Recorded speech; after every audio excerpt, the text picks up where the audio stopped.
Hello, I'm Dr. Stephen Andrew Missick, and this is the audio version of my book on Colony Ridge and how to stop it. Actually, it's a booklet, it's like 16 pages. I'm entitling this Heartbreak Ridge, a strategy to abolish Colony Ridge, Taranis, Houston, by me, Dr. Stephen Andrew Missick, and I'm running for Texas State Legislature, HD 18, and this is my plan when I'm elected to end Colony Ridge. So I'm going to read through this booklet for you. You can get a copy. You can come to our church, King of Saints, that I pastor, and meet with me if you're interested in closing down Colony Ridge, having change, saving our counties and our House District. Wednesday night, King of Saints Church at 7 p.m. So what is Colony Ridge, Taranis, Houston? I've been there, checked it out for myself. Colony Ridge is a shanty town populated by mostly illegal aliens in Liberty County between Plum Grove and Cleveland, Texas.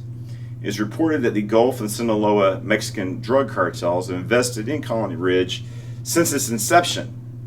The people said there live in squalor, and many residences are tents and shacks. It is said to be a no-go zone for law enforcement.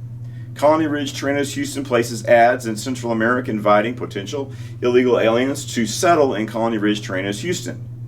There are currently 75,000 people, mostly undocumented, in Colony Ridge. It is projected to grow to 250,000, 250,000 within the next 5 to 10 years.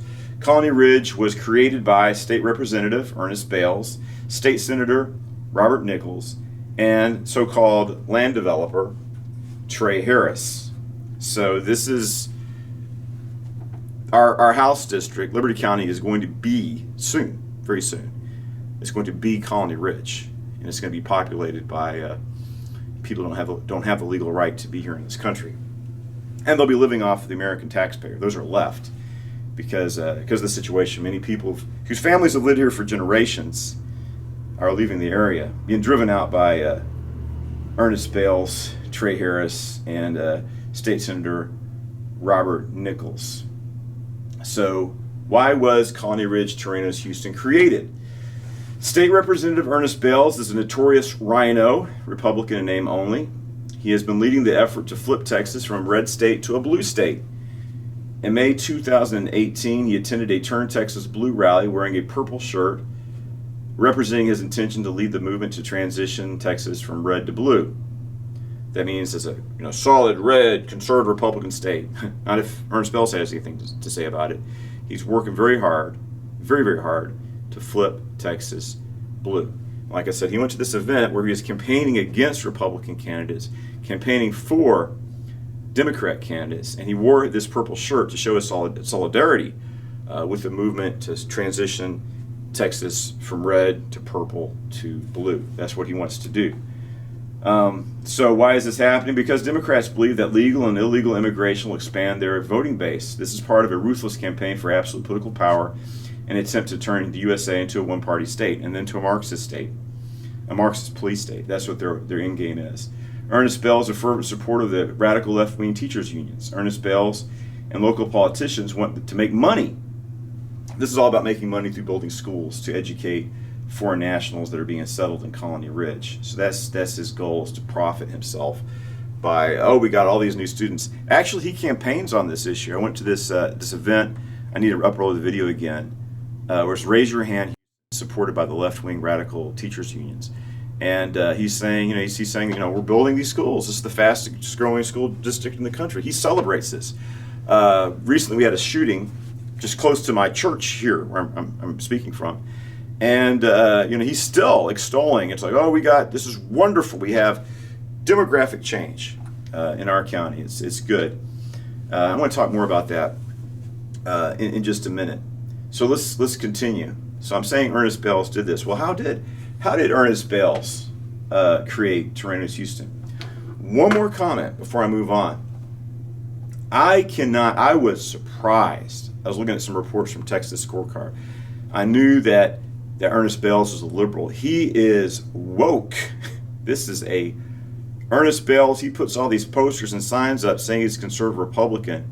He is a left-wing extremist. The man is woke. And anybody affiliated with the left-wing teachers unions, I mean, it's obvious where they stand politically, because the teachers unions and associations are the biggest lobbyists and special interest groups and the biggest fundraisers for the Democrat Party. And of course, we have a problem with education. I want to improve the quality of our education, but it's politicized with CRT, which is critical race theories, and other Marxist ideology. They're politically indoctrinating our children, and it has to stop. But Ernest Bell supports that 100%. Like I said, I was surprised to see. I knew he was a Democrat running on the Republican ticket, but this guy's a hardcore left-wing extremist. If you look at his voting record, he also campaigned as pro-life, and he went to Austin. He began supporting pro-abortion legislation. Let's continue. So how did this happen? Ernest Bales created Colony Ridge, Terranos, Houston through House Bill 4341, according to the Texas scorecard. And I like the Texas scorecard. I think that I agree with almost everything they put up. That shows the viewpoint I share with them. And they're solid, good conservatives. I strongly recommend the Texas scorecard. So, according to the Texas scorecard, in 2017, Representative Ernest Bales and Senator Robert Nichols specifically took action on behalf of Colony Ridge to enact House Bill, or HB 4341, Chapter 3795 of the Special District Local Laws Code, which established a small 5-acre municipality management district, that's the MMD, from undeveloped land in Liberty County. Bell's measure was placed by former House Speaker Joe Strauss, Republican San Antonio, and this is incredible what they did. And the local and consent committee, ostensibly for non-controversial legislation with no statewide impact.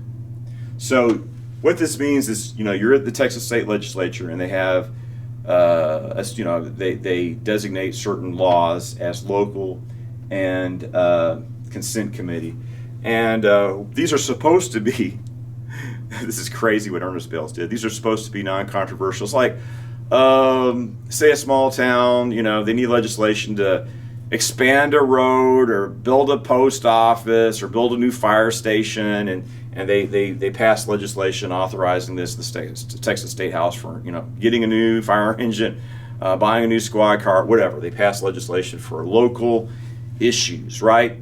Local and non-controversial issues. Like, well, we need this law passed for our small town or for our county, and so you have this section called local and consent legislation, which is supposed to be non-controversial. This is where Ernest Bell surreptitiously snuck in the Colony Ridge law. So, just so you understand that. The measure was moved with a batch of more than 100 pieces of legislation through the process, drawing no specific attention. On May 19, 2017, the same can be said in the Senate, where more than a week later, the bill is among those which were considered on the local and uncontested calendar without debate. I mean, why are people we're going to debate a new fire engine and Silsby or whatever, or McAllen's got to widen the road, and you're not going to debate about local issues like that. So this is where Ernest Bell snuck this in, and this is kind of funny. I have two things to say about it. Number one, I want to start with something that happened more recently. Then I'll go to something that happened in 2017. We had in Cold Spring, we had the local GOP meeting in my residence in San Jacinto County in Shepherd. So I went, and our Congressman Morgan Luttrell was there.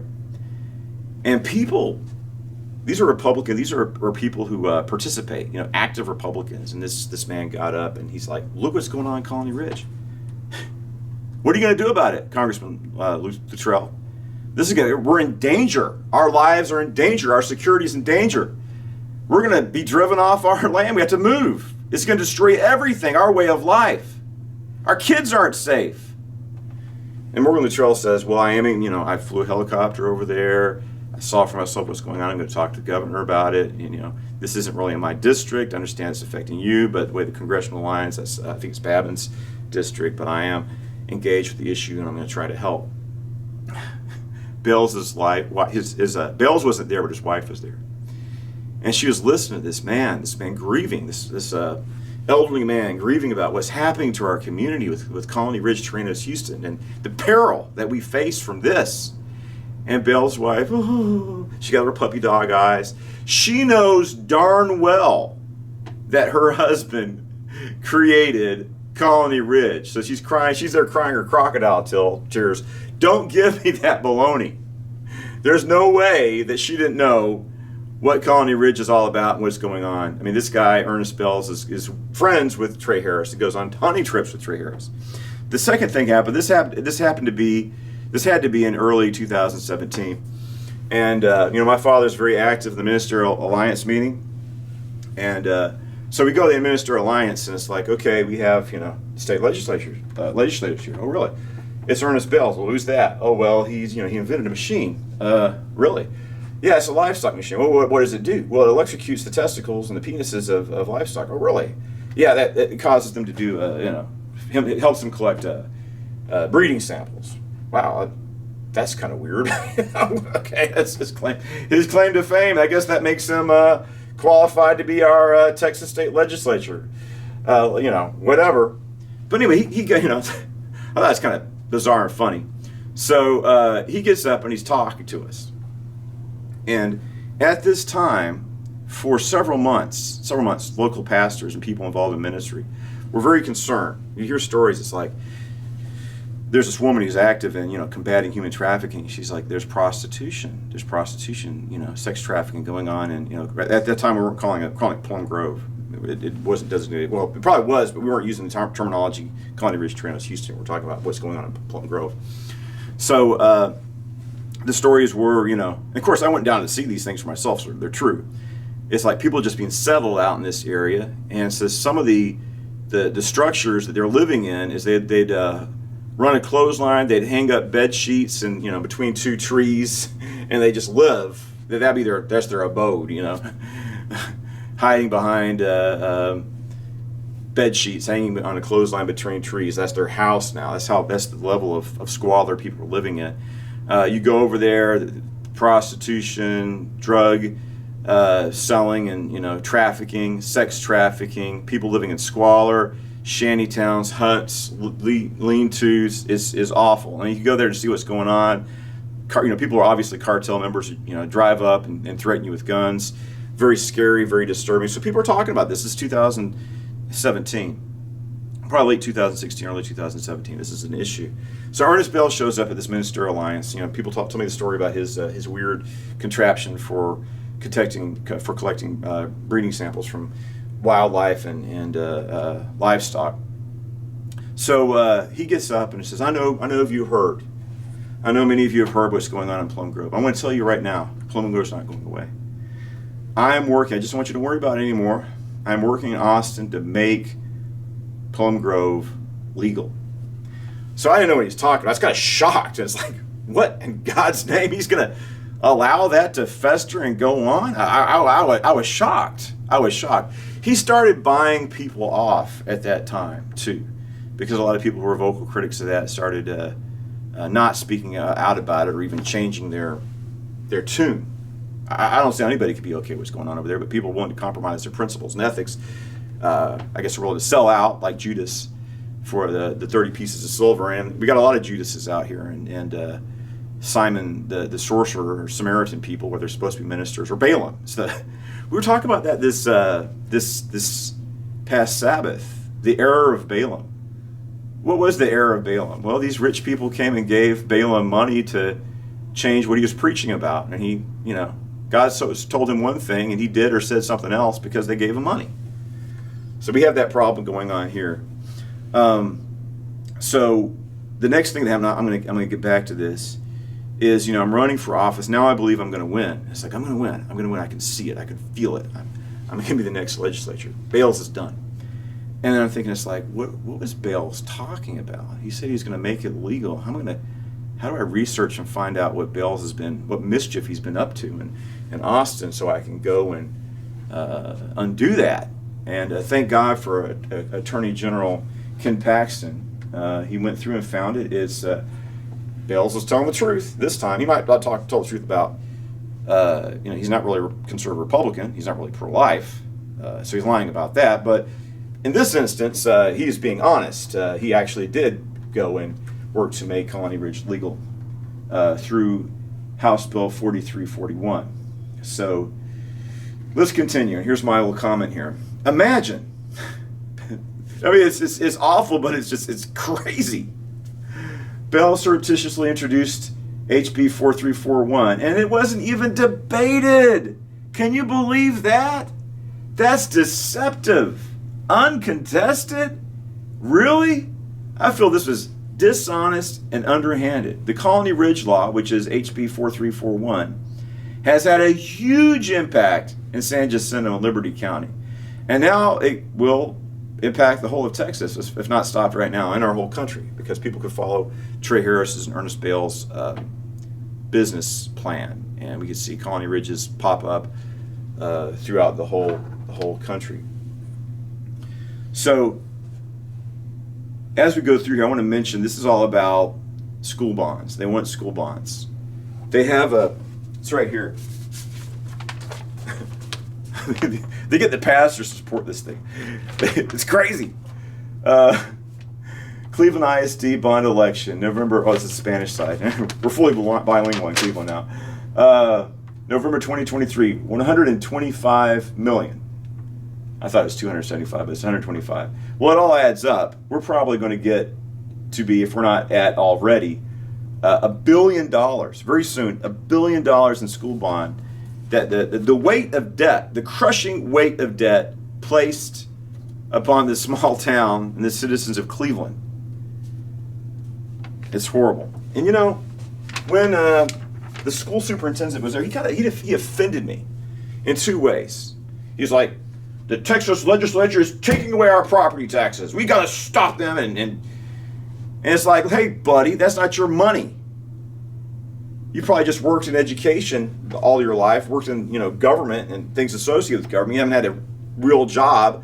What about people that have to pay exorbitant property taxes, exploitative, burdensome, onerous property taxes? That's not your money. Thinks he's entitled to it. Just like Bales, they think they're entitled to all this school bond money. In the end, they're going to take the money and run. The other thing that bothered me about the school superintendent, he was not being honest. Oh, there's just a couple hundred new students every other month, No, it's far worse. The rate of growth is greater than he was leading the pastors there to believe. I understand when you have a crisis, you need to exude confidence, right? You want to be freaking out. But I think we had like 17 drug overdoses of fentanyl in this is Cleveland High School here, just a few miles from where I'm speaking at. And he didn't seem to. I mean, when kids are overdosing or potentially dying, it seems like that's something of grave concern. You should, but he's just like dismissive and flippant about it. That's the way it looked like to me. I mean, the lives of our children are in danger, and this is all related to what's going on in Colony Ridge. And all they care about is money. Another $125 million. It's all about building schools. Ernest Bales' family is in education. He's 100% with the teachers union, so this is about personal aggrandizement for Ernest Bales. So I feel like him secretly, surreptitiously passing the Colony Ridge Law, HB 4341, is dishonest and underhanded. It's had a huge impact and has to be addressed now. Inside the legislature, it is the responsibility of authors of such legislation to inform their colleagues of potential statewide problems that will be created. He didn't do that because he's dishonest and unethical. He should have been honest. But like I said, he runs as a conservative Republican when he's a left-wing Democrat. He's a woke Democrat. In the case of Colony Ridge, the development has created national outrage for reportedly advertising itself in Central and South America to individuals seeking to enter the United States, our country, illegally. Under the authority of being a municipal management district, MMD, the real estate developers, not Ernest Bales directly, that's Trey Harris and his family, were allegedly able to leverage government bonds and other tools to finance their expansion. So they're doing this on our dime. We're paying for him to create one of the largest hubs of human drug, sex, and child trafficking in the country. We pay for it. And we don't even get to debate it. And, if you challenge Trey Harris, he tries to shut you up and say you're a racist. This is not about racism. This is about how he's harming these people being exploited anyway. I'm going to address the challenges and threat of Colony Ridge and try to confront the problem of racism, which we condemn strongly. Under the authority of being a municipal management district, the real estate developers were allegedly able to leverage government bonds and other tools to finance their operation, their expansion. This in turn made it possible to offer, quote, owner-financed loans to people without legal authorization to be in the United States. Specifically, this created the Liberty County Municipal Management District Number 1 and gave it authority to issue bonds and to impose assessments, fees, or taxes. Under legislation, the district's board was to include the owner of the tract of land specified. That would be William Trey Harris III, who leads the Colony Ridge development. So this legislation basically gives Trey Harris Colony Ridge, Plum Grove as his own private feudalistic, his fiefdom. He's the lord of this region. It's being bequeathed to him by name. Harris currently serves as the district's chairman. Can you believe that? Currently, 3 of the 4 other management district, in quotation, members are employed by Harris's development company. In other words, the real estate developers have government authority, can you believe that, to impose taxes and issue bonds on the residents of the development, who are illegal aliens who are being exploited by Trey Harris. Texas Attorney General Ken Paxton, whom Ernest Bales recently voted to impeach, described the MMD's board as unelected, unaccountable leaders of the city that is inhabited by an unknown population, including unvetted foreign aliens, and whose unsustainable growth is protected by a specific state carve-out. So this is in C. Paxton, 2 legislators made Colony Ridge possible. Attorney General Paxton says Republican lawmakers Ernest Bales and Robert Nichols are responsible for the creation of illegal alien housing development. This is Texas Scorecard. This article is written by Michael Quinn Sullivan, October 19, 2023. So Attorney General Paxton had a strong statement against Ernest Bales. He said, with House Bill 4341, Representative Bales created Colony Ridge. So Ken Paxton says, this is quotation in quotation, I am beyond disappointed in Representative Bales for apparently working to enrich specific developers at enormous expense to the rest of the public and reducing the quality of life for their own constituents. That's what he stated. So let's look about what we're going to do I got a 10-step program to end Colony Ridge. Step 1, I'm going to split this video into 2 parts. So at this point, there's going to be a second video, 10-step program to end Colony Ridge.